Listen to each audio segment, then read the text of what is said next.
Ganti hari jadi hari Kamis jam 8 pagi.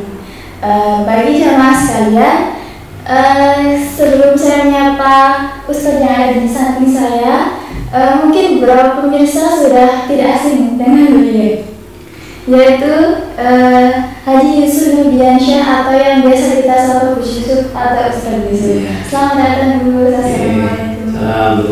Bagaimana kabarnya Gus? Alhamdulillah sehat. Bagi rekan-rekan, selamat menyaksikan pengajian pagi hari ini. Bagi yang ingin mengajukan pertanyaan bisa melalui Instagram, Facebook maupun YouTube Anamira Travel Indo yang sudah ada di bawah layar. Bisa langsung mengajukan pertanyaan, bisa masuk ke tema atau boleh dijelaskan Gus? Boleh, sangat boleh. Mau dipersilahkan. Untuk tema pada pengajian hari ini yaitu nasihat bagi hamba. Untuk waktu dan tempat saya persilahkan. Ya. Assalamualaikum warahmatullahi wabarakatuh. Waalaikumsalam.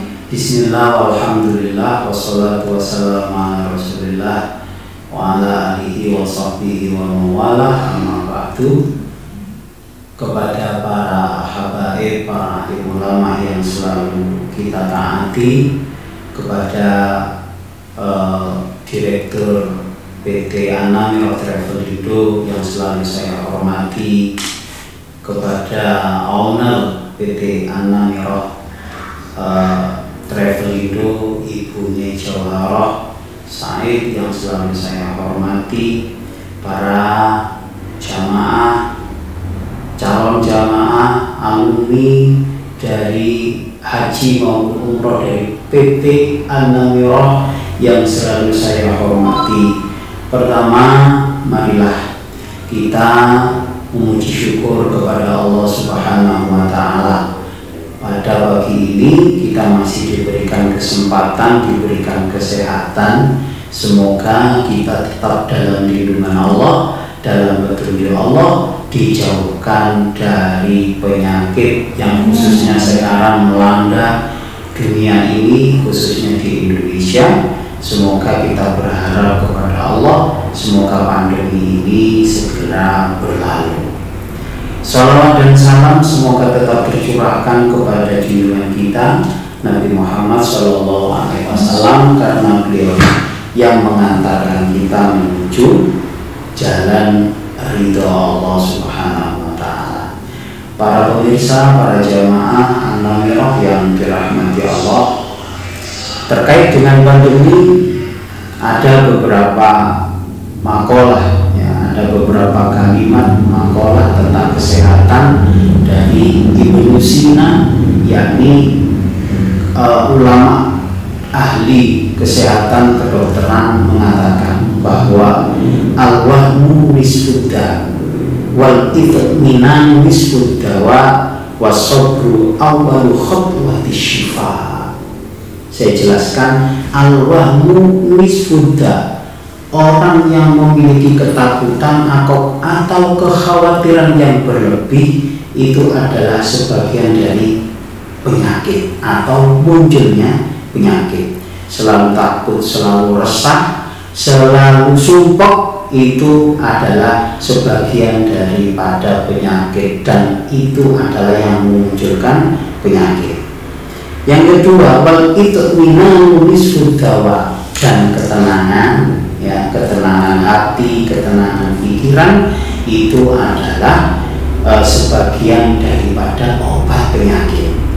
Wasabru awwalu khatwati syifa, dan sabar adalah awal mula menuju kepada kesembuhan. Makanya kita di era pandemi ini, masa pandemi ini, kita jangan terlalu takut, kita jangan terlalu sumpah atau menghadapi masalah apapun. Menghadapi masalah keluarga, masalah ekonomi, jangan terlalu dibuat susah, jangan terlalu dibuat sumpah, dikembalikan kepada Allah. Karena sumpah adalah awal sumber penyakit.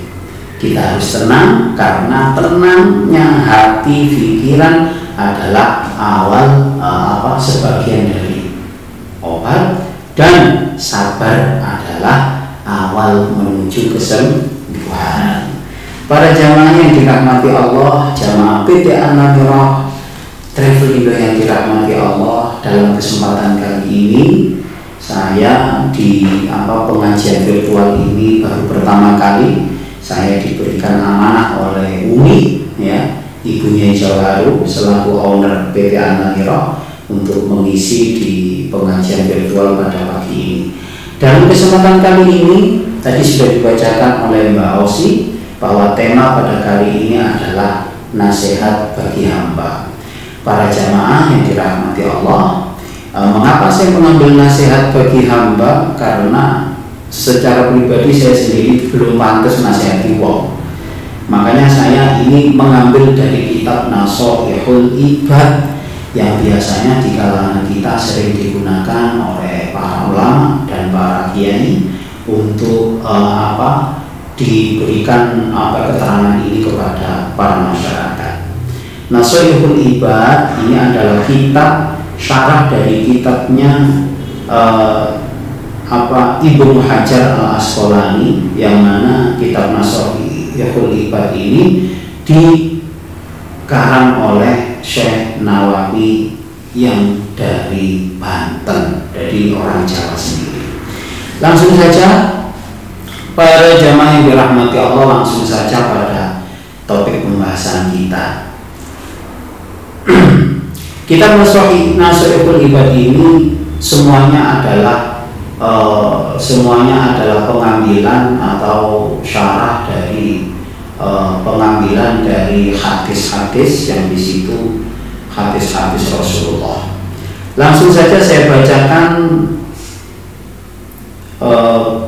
tema kali ini tentang tiga hal. Saya bacakan. An Abi Hurairah radhiyallahu anhu annahu qala Rasulullah sallallahu alaihi wasallam. Hadis ini dari Abu Hurairah. Abu Hurairah menerima hadis dari Rasulullah.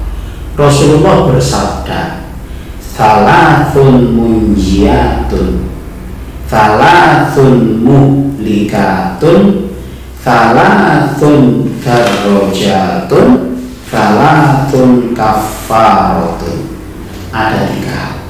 Rasulullah bersabda, ada tiga hal yang menyelamatkan manusia. Ada tiga hal yang menyelamatkan individu. Pertama. Yang kedua, ada tiga hal yang merusak diri manusia. Yang ketiga, ada tiga hal yang mengangkat derajat manusia. Dan yang terakhir, ada tiga hal yang melebur dosa manusia. Para jamaah yang dirahmati Allah, akan kita bahas dari satu persatu, ya. Semoga cukup waktu ini, karena biasanya agak panjang apalagi dengan cerita. Untuk waktunya berapa menit, Mbak? Sampai jam 9. Sampai jam 9, ya. Jadi kita agak santai. Para jamaah yang dirahmati Allah, yang pertama adalah tiga hal yang menyelamatkan manusia. Tiga hal yang menyelamatkan manusia itu ada tiga. Makanya tadi saya jelaskan tiga. Ada tiga hal yang menyelamatkan manusia. Yang pertama adalah khasyatullahi fis-sirri wal alaniyah. Takut kepada Allah dalam keadaan sendiri ataupun dalam keadaan di khalayak ramai. Takwa, takut kepada Allah di posisi apapun, di keadaan apapun. Jikalau takwa ini akan menyelamatkan manusia. Karena apa? Karena takwa ini adalah a'la darajat. Jadi derajat yang paling tinggi di sisi Allah adalah takwa. Jadi posisi apapun, posisi sebagai pejabat, kalau dia memiliki takwa maka akan menjadi pejabat yang baik. Di posisi kuli, maka dia akan menjadi kuli yang baik, yang jujur. sebagai pedagang, sebagai guru, atau sebagai yang lain.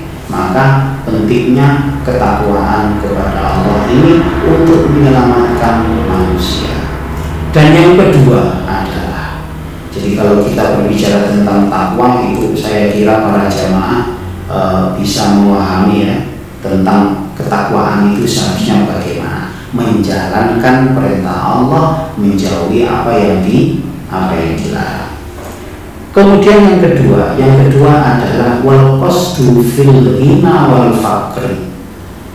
Yang kedua yang menyelamatkan manusia adalah sederhana dalam keadaan kaya maupun fakir. Sederhana nyekel duit ataupun tidak nyekel duit. Lah itu kadang psikologi kita ini berbeda. Lek pas nyekel duit niku ya blonjo tok. Lho pas gak nyekel duit ya tetep kepengin blonjo terus ini HP kurang bagus, klambi kurang bagus seperti itu. Apalagi sekarang itu banyak godaan apa itu jual beli online seperti Shopee, seperti Lazada ataupun yang lain. Aplikasi-aplikasi itu banyak sekali dan ditawarkan murah-murah. Lah ini jadi orang itu kalau sudah memiliki karakter yang sederhana dalam keadaan kaya maupun dalam keadaan miskin, maka ini akan menyelamatkan. Ya Allah, pengalaman Ramadan yang kemarin, sebelum Ramadan itu di keluarga kita si wedok itu telepon ponakane, telepon siapa saudaranya, adiknya, iparnya, diteleponi kabeh. Ya sebelum Ramadan ditelepon, ayo musyawarah apa golek kain gawe yoyoan. Jadi kelambi itu ya kalau hari Lebaran itu baju sebelum Ramadan itu sudah dimusyawarahkan, kita belanja ke Surabaya atau kemana menentukan baju keluarga. Itu baju keluarga. Akhirnya berangkat semua ke Surabaya. Ya milih.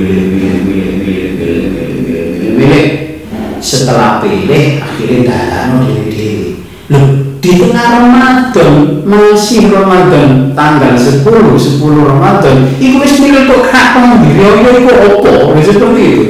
Jadi Lebaran itu bisa jadi itu kalau kita menuruti itu sok klambi kabeh telung setel. Nah, insyaallah. Nah ini baik tapi juga tidak baik. Baik tapi juga tidak baik.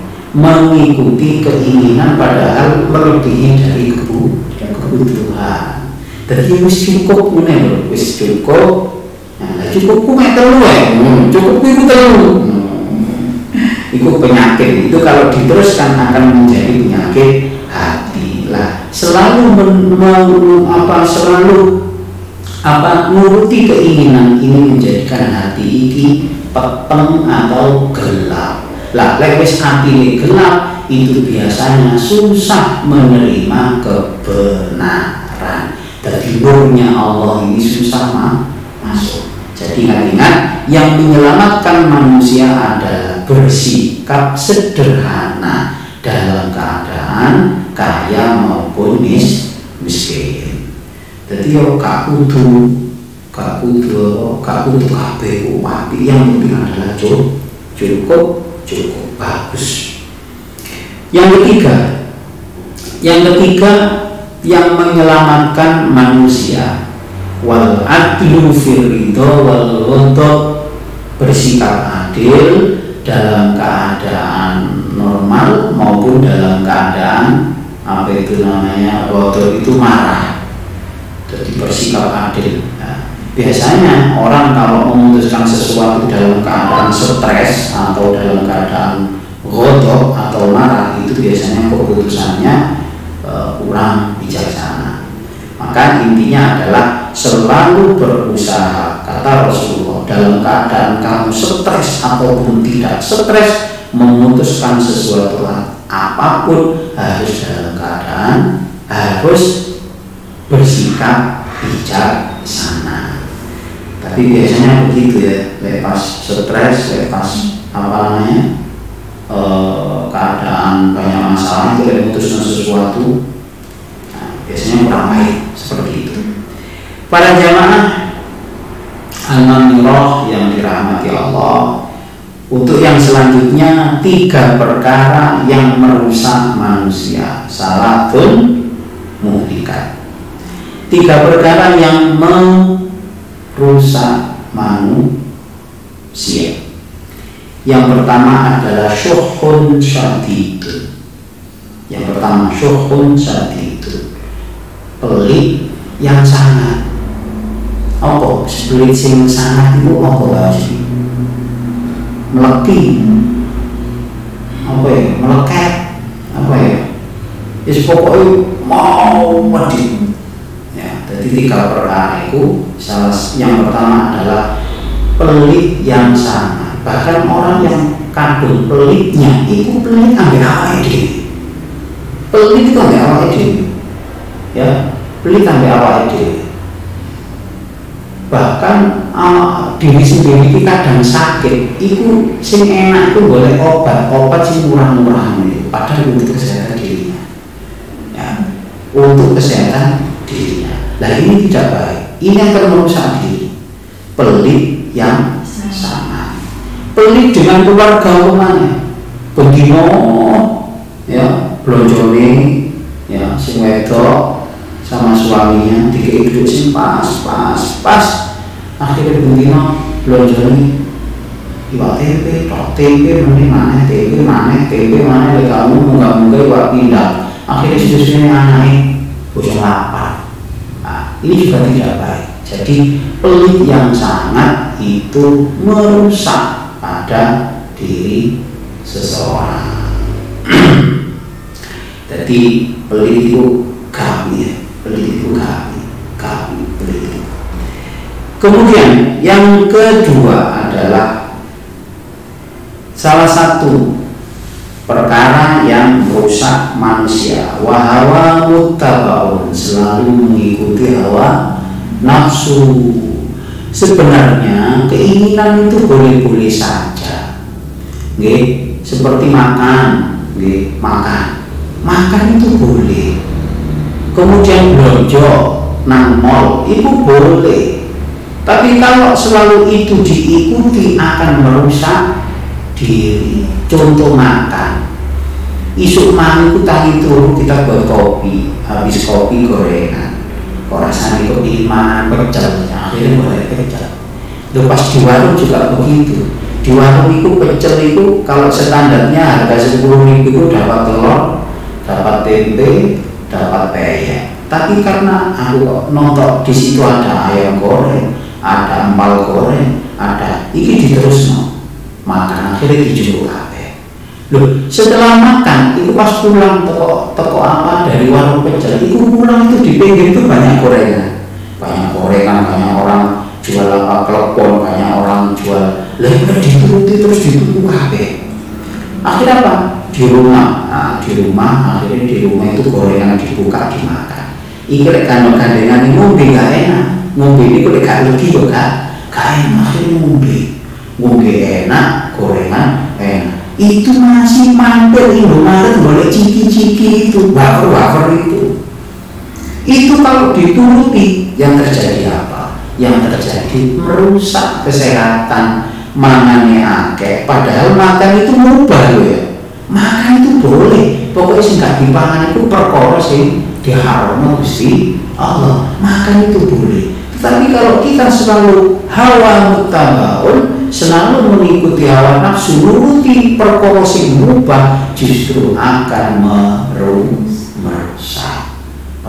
Sing terjadi kolesterol, diabetes, awalnya tambah lemu, ya, tambah lemu, akhirnya melakukan rodo angel, kaki ini sakit, pincang-pincang, seperti itu justru malah merusak. Dan jadi makan itu kalau Menurut Rasulullah, berhentilah makan sebelum kenyang. Sebelum kenyang.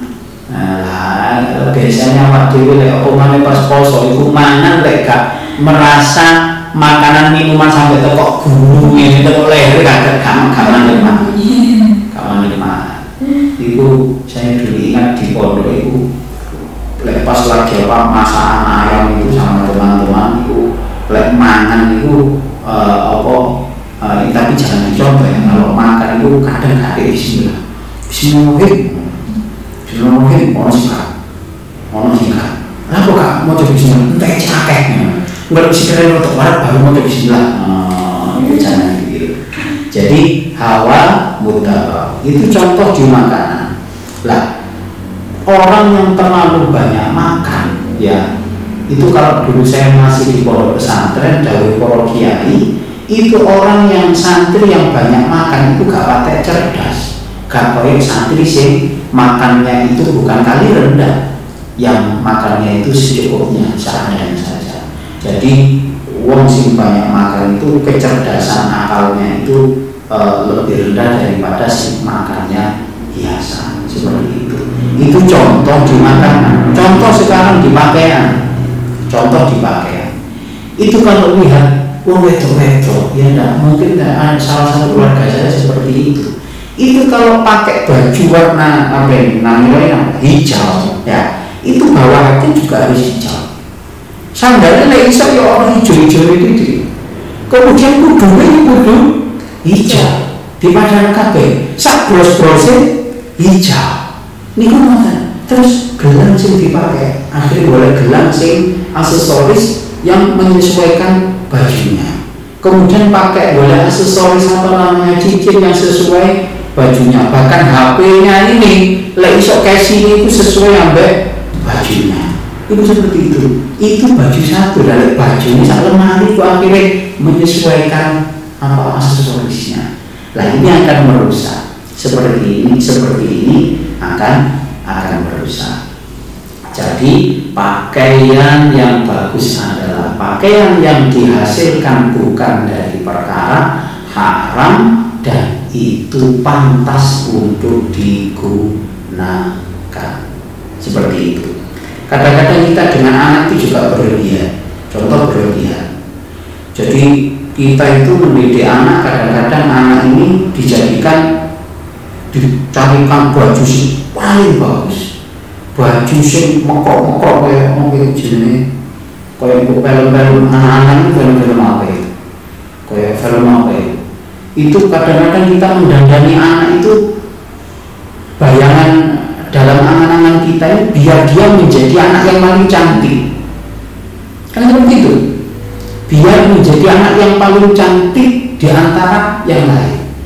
Apalagi kita pas reuni keluarga, kita ke mana pokoknya perkumpulan keluarga, itu biasanya kita mendidiknya seperti itu. Padahal justru anak terdidik seperti itu menjadi pendidikan yang nanti akan merusak karakter dia. Harusnya kita didik dengan yang penting syar'i cukup. Jangan dididik anak ini menjadi anak yang paling cantik di antara semua. Nanti efeknya adalah karakter anak yang terbiasa dia harus selalu cantik, dia harus paling cantik, bajunya harus paling bagus, kemudian sepatunya harus selalu bagus. Lah ini tidak baik. Lah orang tua sekarang itu biasanya seperti itu. Anak itu apa caranya anak itu paling ketok api, dan ini adalah tidak baik. Ini adalah termasuk merusak diri manusia, seperti dikatakan Rasulullah salasun muhlikatun, salah satu dari 3 yang merusak diri manusia mengikuti hawa nafsu. Kemudian yang ketiga, 3 perkara yang merusak manusia. Ijabul mar'i binafsihi, merasa paling apik.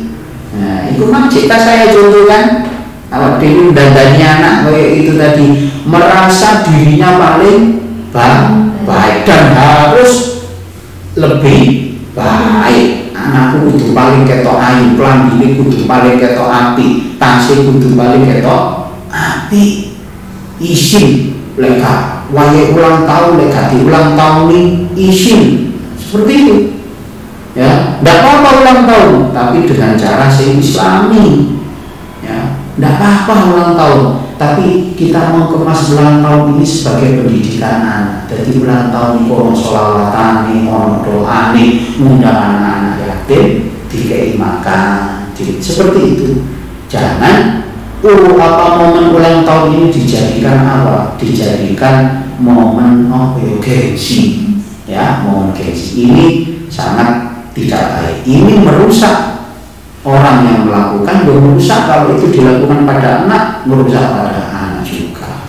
Jadi biasa-biasa saja, merasa dirinya lebih baik dan harus baik. Iku kaya sifatnya iblis ya, sifatnya iblis.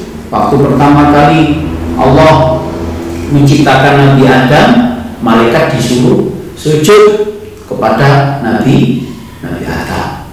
Sujud semuanya, malaikat sujud, hanya kecuali satu. Wah, sopo itu ngadep itu. Jadi malaikat sing sujud, loh, sopo ngadep? Loh, Azazil. Iblis itu namanya Azazil ya. Azazil. Loh, Azazil. Gak gelem sujud.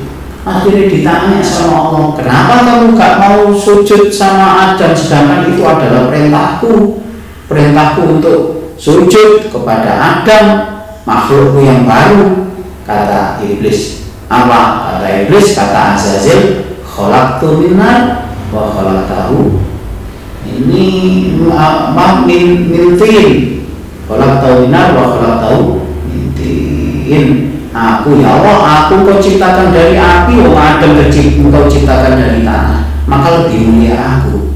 Nah, dari situlah jadi dosa pertama kali yang dilakukan makhluknya Allah, dosa pertama kali adalah merasa sombong, merasa dirinya lebih baik. Kok ono menungso soal aku lebih apik itu kok iku, aku lebih baik dari iku ngono keturunane iblis.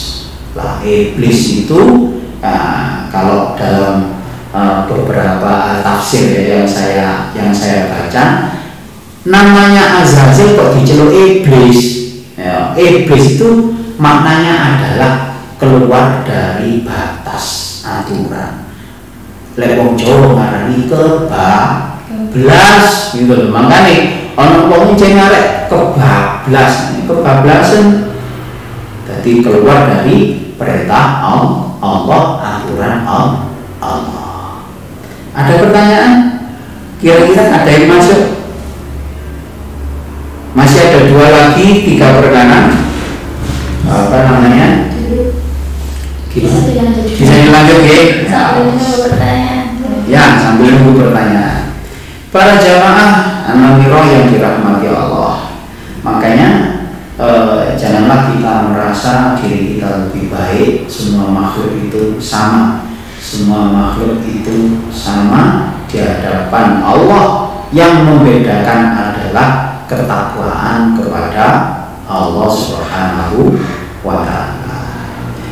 Kemudian yang selanjutnya, ini saya akan cerita tentang tadi mengikuti hawa nafsu. Suatu saat Ibrahim bin Adham ini tentang mengikuti nafsu ya. Bagaimana keceliknya, bahasa Indonesia kecelik apa ya, keceliknya orang yang mengikuti nafsu ya. Kecelik kok kakean mangan akhirnya dadi lemu awake loro ya, gitu. Keceliknya kecelik, tertipunya seseorang dengan mengikuti nafsu. Diceritakan Ibrahim bin Adham iku ngempet makan delima itu kalau di Indonesia kecil-kecil, banyak sih kecil, tapi kalau di Arab, di Mekah, di Madinah itu para jamaah pasti ingat itu pas kesana itu ada kalau pulang dari mana, dari masjid itu orang jual delima besar-besar begini ya, Saya kira jamaah kamera yang sudah pernah ke sana insya Allah tahu itu ya. Besar itu gedenya itu kalau ditimbang itu bisa sampai 1,5 kilo. Itu kalau dibuka itu warnanya merah, merahnya itu semu hitam. Itu manis sekali. Jadi delima kalau diaduk bagus ya. Nah ini saya akan menceritakan tentang seorang waliullah Ibrahim bin Adham. Ibrahim bin Adham ini ngempet mangan delima itu selama 20 tahun. 20 tahun kepingin delima itu diempet. Musim delima diempet sampai 20 tahun. Tujuan dia untuk apa? Tujuan dia itu untuk melatih nafsunya. Akhirnya suatu hari Ibrahim bin Adham ini jalan-jalan masuk ke hutan. Ya di Arab itu kalau nggak ada hutan ya banyak pepohonan gitulah kira-kira. Jadi Ibrahim bin Adham itu masuk ke dalam hutan. Akhirnya pas di dalam hutan itu dari kejauhan itu kok ada pohon. Kelihatan ada pohon yang mana pohon itu buahnya itu besar-besar gembel.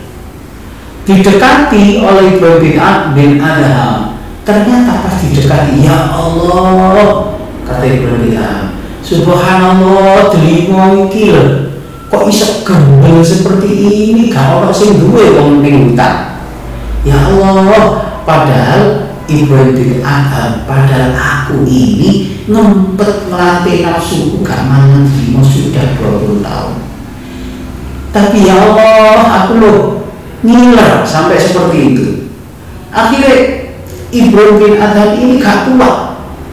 Ada pohon delima sing warnanya merah, apa itu buahnya itu lebat, warnanya merah. Jadi Ibrahim bin Adham, wis tak batal nih, 20 tahun nih ngempet mangan delima. Akhirnya Ibrahim bin Adham itu ngambil, metik satu delima itu yang merah, dipetik, prak, dah, dipecah ya apa, dipecah, dipangan. Bismillahirrahmanirrahim. Keremus, keres.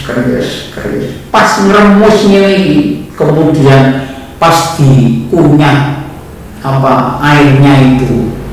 airnya buah itu muncrat dalam mulutnya, itu dia langsung begini dalam hati, Astaghfirullahaladzim, ya Allah kurang ajar. Datang kecut.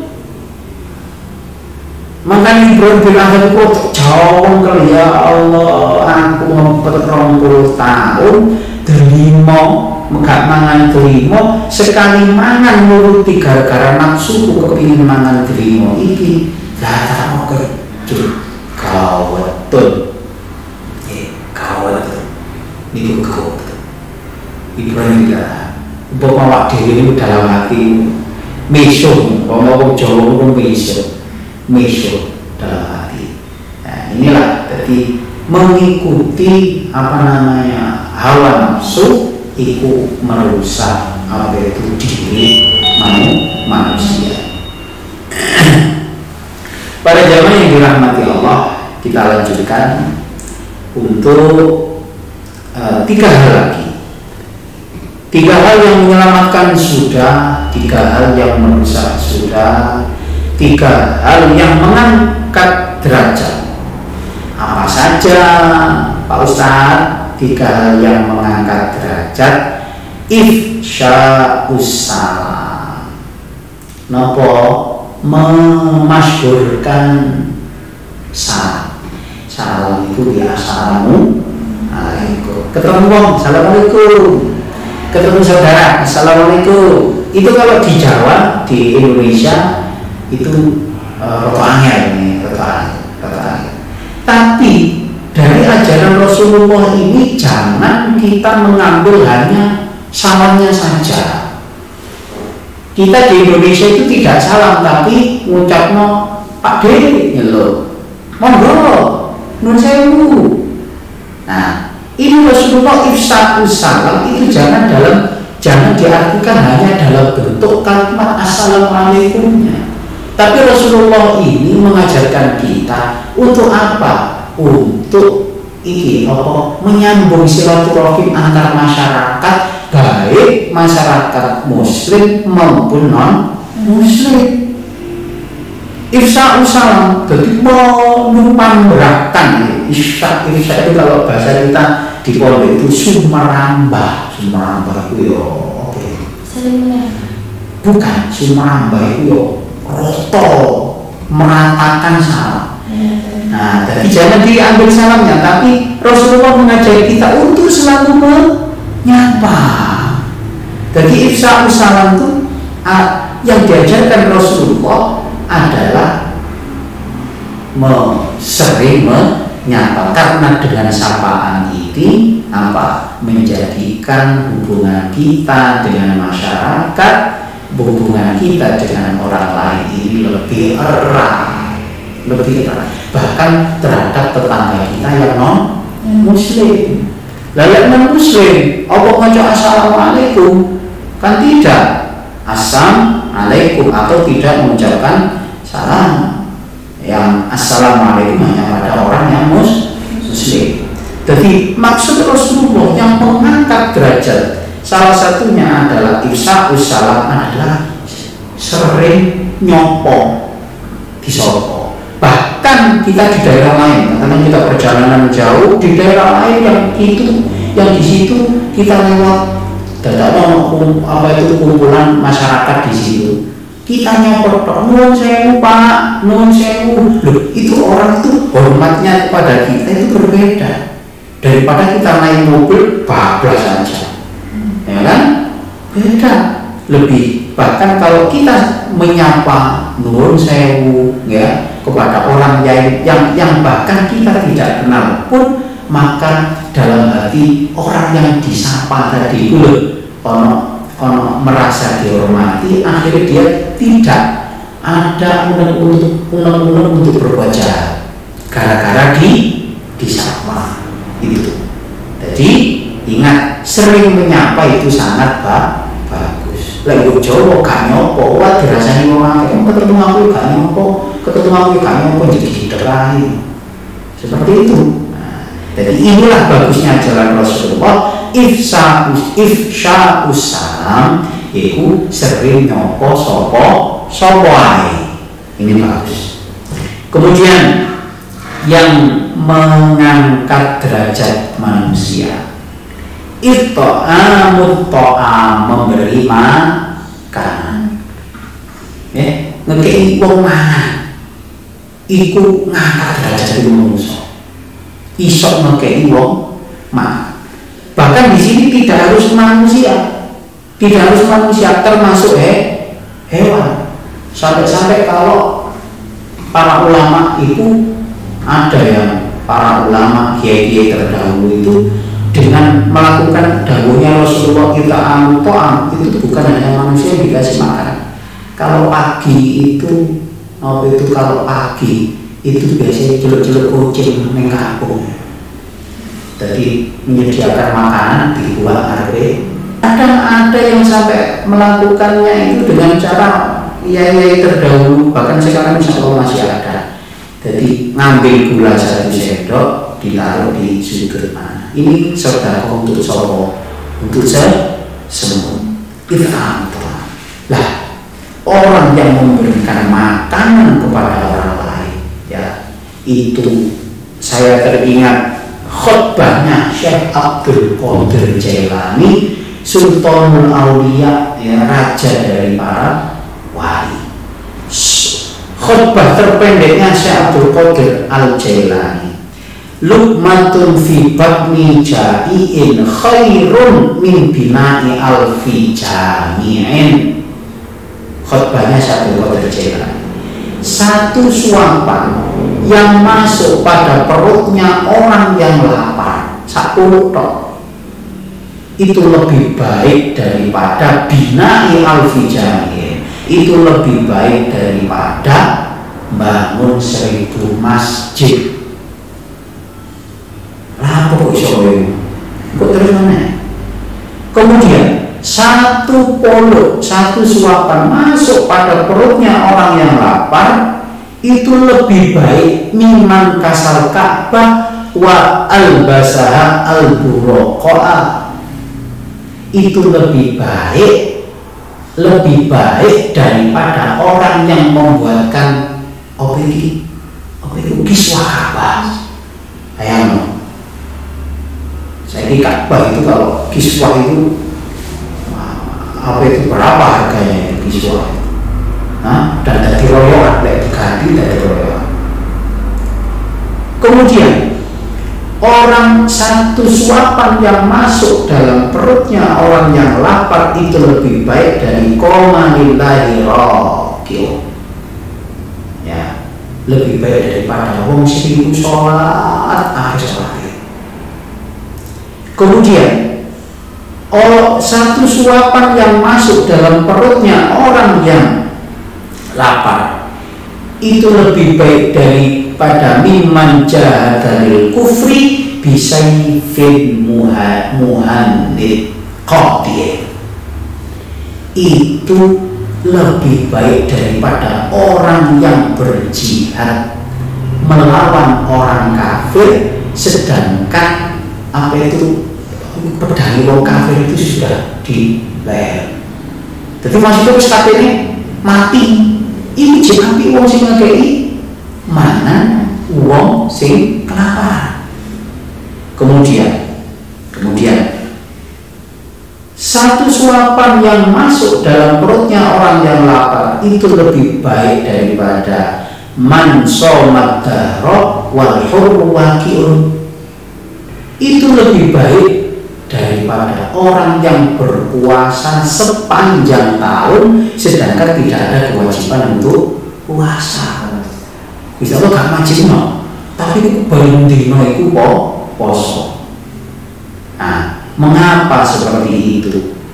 Satu suapan masuk dalam perut orang yang lapar lebih baik dari itu semua. Mengapa seperti itu?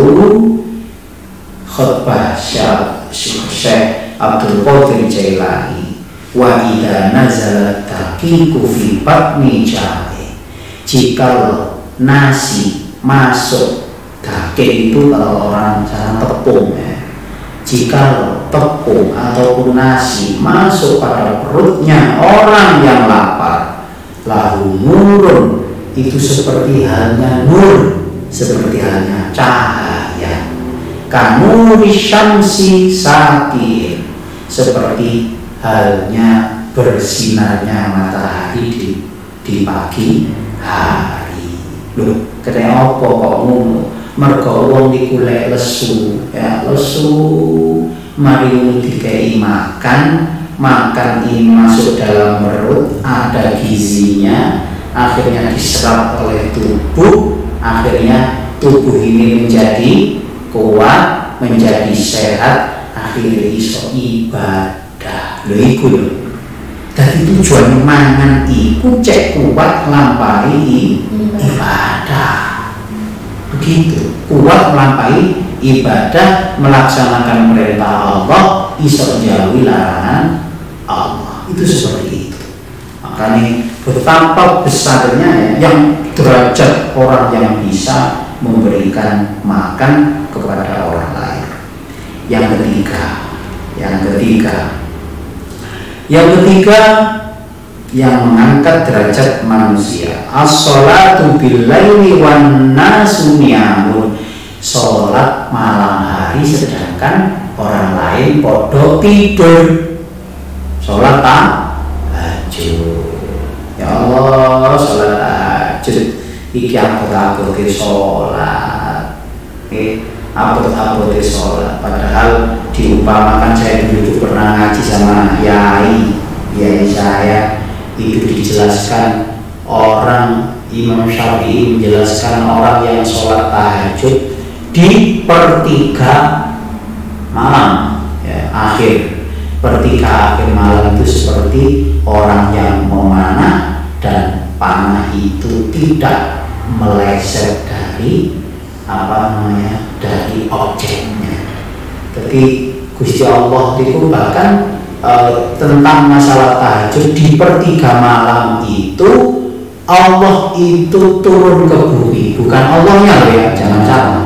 Rahmat Allah itu diturunkan secara langsung oleh Allah ke bumi. Dari per 3 malam, ya kira-kira mulai dari jam 2 lah, atau setengah, mulai jam 2 sampai subuh itu. Jadi itu rahmat itu Gusti Allah itu diturunkan, ya, sopo sing jaluk dikabulkan. Ya biasanya dikabulkan, tapi ada orang yang mengkhususkan waktu sepertiga malam terakhir untuk meminta kepada Allah, insya Allah mudah dikabulkan oleh Allah Subhanahu wa Ta'ala. Masih dilanjut? Belum ada pertanyaan? Satu pertanyaan. Ya.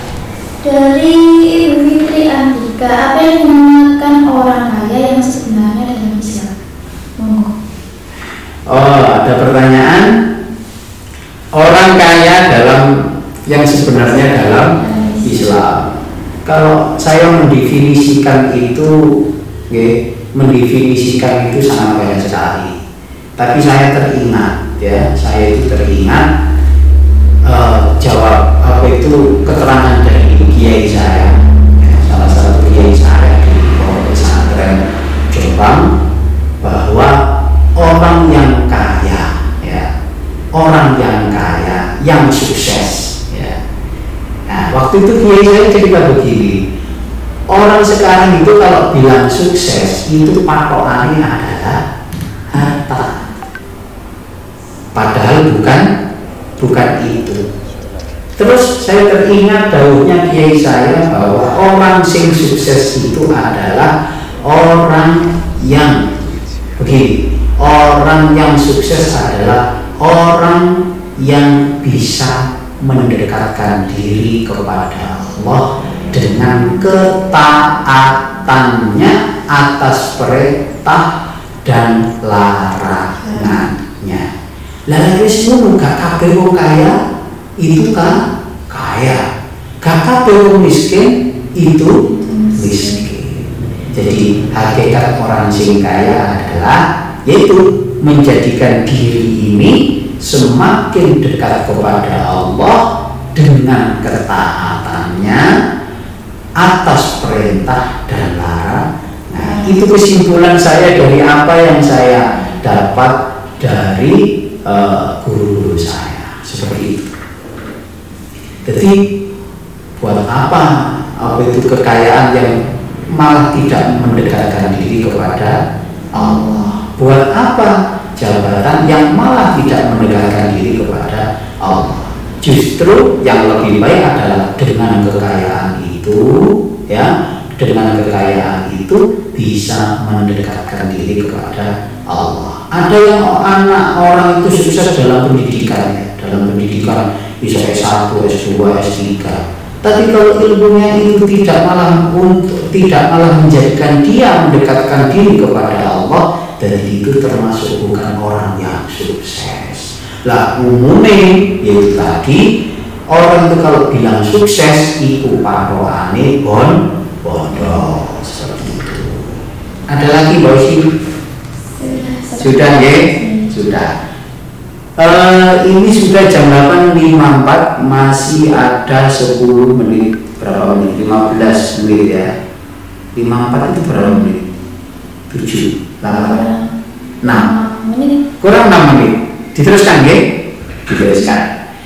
Yang terakhir, 3 perkara yang melebu dosa. Apa hai 3 perkara yang melebu dosa? Yang pertama kata Rasulullah, isbagul wudu fisabarat. Ini apa? Menyempurnakan wudu ketika dalam keadaan musim dingin. Kalau di Indonesia mungkin dinginnya tidak terlalu, tapi kalau di Arab itu kalau ada musim dingin itu sangat. Menyempurnakan wudu itu maksudnya apa? Menyempurnakan wudu itu akan saya praktekkan ya, yang sesuai dengan di kitab Fathul Mu'in, ya, Asy-Syafi'i, Fathul Mu'in.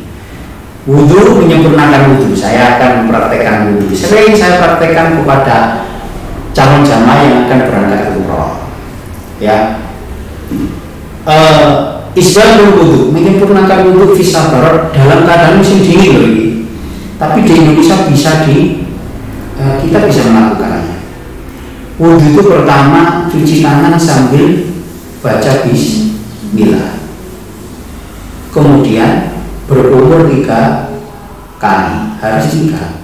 Karena Rasulullah sempurnanya wudhu, sunnahnya adalah 3. Kemudian hidung, apa itu? Apa namanya? Membasuh hidung. Hidung itu bukan dibasuh. Kalau Rasulullah itu ngambil air, disedot, kemudian disemprot 3 kali. Itu di kepala itu kalau nggak pernah rasanya tang. Tapi ini saya beberapa kali mendapat keterangan dari kiai-kiai saya, ini bisa menghilangkan vertigo. Jadi yang pertama itu sakit, tapi kalau dibiasakan 1, 2, 3 kali lama-lama tidak sakit. Ini menghilangkan yang punya penyakit apa? Vertigo. Jadi ambil air, sedotan, disepang begitu rasanya itu sakit sekali. Kemudian disemburkan 3 kali. Diambil, disemburkan 3 kali. Kemudian wajah, basuh wajah yang harus terbasuh. Batas rambut, apa ini namanya? Telinga, kanan kiri, bawah, dagu 3 kali. Kemudian apa itu namanya? Basuh tangan itu kalau di dalam Fathul Mu'in menyempurnakannya Rasulullah kesunahnya itu sampai ke sini. Jadi basuhnya sampai ini, sampai begini. Itolul, apa bahasanya? Kalau nggak salah itolul roh atau hajlah, nah gitu. Nah, setelah tangan ini 3 kali baru apa namanya? Rambut itu sampai ke jitok ini, ya, sampai ke jitok. Oh iya, tadi ada itolul roh itu pas basuh wajah itu sampai ke ini apa namanya? Ini leher. Jadi seperti ini. Kalau tangan sampai apa? Sampai kera. Ini nggak bisa kalau nggak laki-laki ya. Kalau di pamong laki-laki perempuan di dalam kamar mandi. Ya. Kalau wajah begini. Ini namanya itolul hajlah kalau nggak salah ya. Yang kalau ini huruf istilahnya itu begitu. Kalau seingat saya itu seperti itu. Kemudian telinga seperti biasa, kemudian kaki itu sempurnanya sampai dengkul. Itu kalau di tempat wudhu perempuan udah sampai dengkul, ya diwasno unsak dalam-dalam kan aurat. Nah, jadi kalau yang laki-laki, itu namanya menyempurnakan isbahul wudhu dalam keadaan musim dingin. Di Indonesia itu bisa kita bisa di sini melakukan itu karena apa? Melebur dosa. Yang kedua, naqlul aqdam ilal jamaah.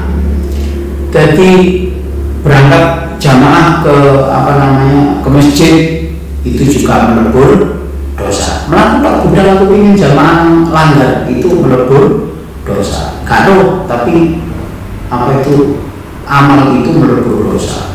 Yang ketiga yang terakhir, intidhar sholat ba'da sholat, ngenteni sholat selanjutnya.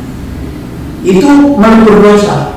Kita bisa sholat maghrib ya, habis jamaah wiritan bersama, kemudian gak mulai tak temu berlanggar ngenteni isya. Loh, selama ngenteni temu itu lo melebur.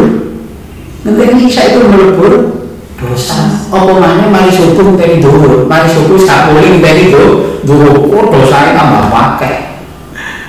Tambah pakai teko isya sampai subuh, ngenteni subuh. Nah, itu malah dosa yang terlebur itu dimaafkan oleh Allah, dilebur itu malah lebih banyak. Ya, itulah tadi 3 hal yang menyelamatkan, 3 hal yang merusak, 3 hal yang mengangkat derajat, 3 hal yang melebur dosa. Semoga apa yang tadi kita pelajari, bukan saya, ini adalah hadis dari Rasulullah, apa yang disampaikan Rasulullah bermanfaat bagi kita kita semua bermanfaat, mendapatkan keberkahan di dunia maupun di akhirat. Sampai Gus. Ya, cukup. Alhamdulillah rekan-rekan sudah selesai pada virtual pengajian hari ini. Semoga ilmu yang disampaikan oleh Gus Yusuf sangat bermanfaat. Semoga bisa kita amalkan apa yang sesuai dengan syariat Islam. Kita akan berjumpa lagi pada Kamis depan. Jangan lupa bagi yang mengajukan pertanyaan bisa melalui media sosial kami di Instagram, Facebook, YouTube, atau bisa melalui telepon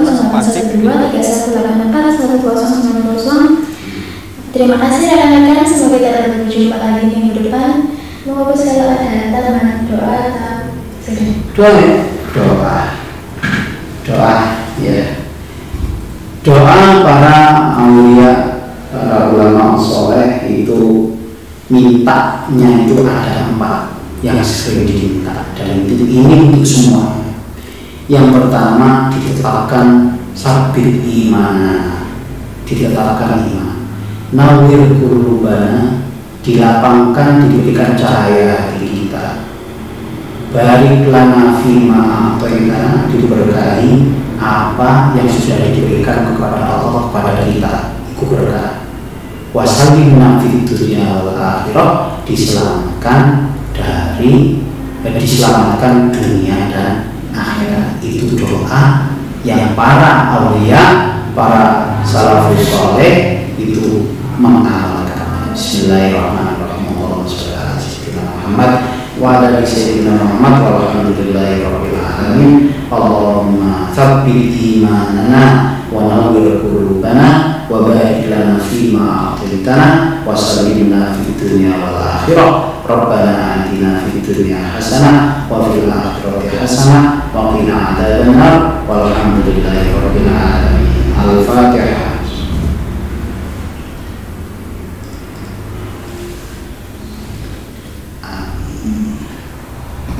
Terima kasih, kami selaku kru yang bertugas mohon maaf. Wassalamualaikum warahmatullahi wabarakatuh. Waalaikumsalam warahmatullahi